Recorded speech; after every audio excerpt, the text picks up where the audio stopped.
நீலகிரி 128வது மலர் கண்காட்சிக்கு முறையாக அழைப்பு விடுக்கவில்லை என உதகை பாஜக சட்டமன்ற உறுப்பினர் போஜராஜன் குற்றம் சாட்டியுள்ளார். நீலகிரி மாவட்டம் உதகை அரசு தாவரவியல் பூங்காவில் உலக புகழ்பெற்ற 128வது மலர் கண்காட்சி தொடங்கியுள்ளது. இந்நிலையில் இது தொடர்பாக பேசியுள்ள உதகை பாஜக சட்டமன்ற உறுப்பினர் போஜராஜன், அரசு நிகழ்ச்சியான மலர் கண்காட்சி தொடக்க விழாவில் மாவட்ட ஆட்சியர் கலந்து கொள்ளவில்லை எனவும் முறையாக சட்டமன்ற உறுப்பினர்களுக்கு அழைப்பு விடுக்கவில்லை எனவும் குற்றம் சாட்டியுள்ளார்.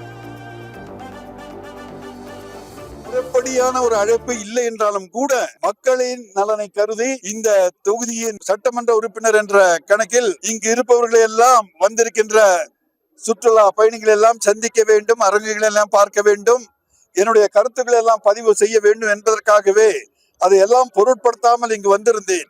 ஆனால் இங்கு வந்திருந்த நேரத்தில் மாவட்ட நிர்வாகம் கூட அதற்கான ஒரு ஏற்பாடுகளை செய்யாமல் அவர்களும் கூட இந்த விழாவிற்கு வராமல் தவிர்த்திருப்பது எனக்கு எதற்கு எந்த காரணம் என்று புரியவில்லை.